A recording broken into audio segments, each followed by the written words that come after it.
Ang buhay ay parang salamin. Ibinabalik nito ang ibinibigay mo. Kung ngingitian mo ito, ngingitian ka rin nito. Kung haharapin mo ito ng may tapang at sigasig, ipapakita nito ang iyong lakas. Kaya anuman ang pagsubok, manatiling matatag, positibo, at puno ng pag-asa. Dahil ang liwanag na ipinapakita mo sa mundo ay siya ring liwanag na babalik sa iyo. Kahit gaano karupok ang salamin, maaari mo itong gawing mas matibay sa pamamagitan ng pananampalataya at pagsisikap.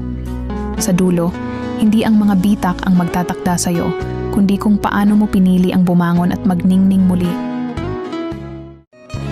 Ang buhay ay parang salamin. Ibinabalik nito ang ibinibigay mo. Kung ngingitian mo ito, ngingitian ka rin nito. Kung haharapin mo ito ng may tapang at sigasig, ipapakita nito ang iyong lakas.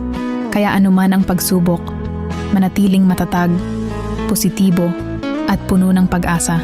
Dahil ang liwanag na ipinapakita mo sa mundo ay siya ring liwanag na babalik sa iyo. Kahit gaano karupok ang salamin, maaari mo itong gawing mas matibay sa pamamagitan ng pananampalataya at pagsisikap. Sa dulo, hindi ang mga bitak ang magtatakda sa iyo, kundi kung paano mo pinili ang bumangon at magningning muli.